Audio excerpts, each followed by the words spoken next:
అంటే నిన్నేమో మీకు మహేష్ కుమార్ గౌడ్ గారు మాట్లాడారు, 14 సార్లు బీఫామ్ ఇచ్చాము జీవన్ రెడ్డి గారికి, అయినా కూడా ఆయన పార్టీ మారారు, పార్టీలో ఆయనకు సముచిత స్థానం కల్పించాము ఆయనకి చెప్పి నిన్న ఆయన మాట్లాడడం జరిగింది.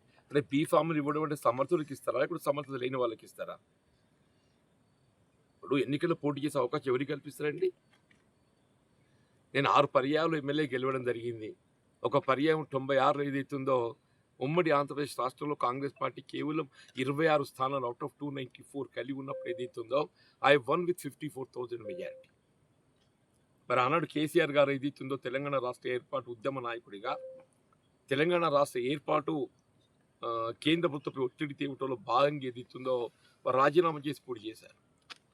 అప్పుడు ఏదైతుందో కాంగ్రెస్ పార్టీ మరి నన్ను 2 పర్యాయాలు వారితో పోటీ నిలవడానికి అభ్యర్థి ఎంపిక చేయడం జరిగింది.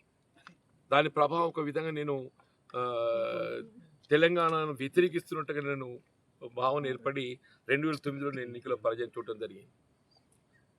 నాకు 14 పర్యాయాలు బీఫామ్ ఇచ్చిండ్రు. Definitely I feel proud of it. ఏ అభ్యర్థిని కానీ ఎన్నికలు పోటీ చేసే అవకాశం కల్పించడము వారి సమర్థతను బట్టి ఉంటుంది. సమర్థత లేని వారికి ఏదైతుందో ఏ రాజకీయ పార్టీ కూడా అవకాశాలు కల్పిస్తుందని చెప్పి నేను భావిస్తాను.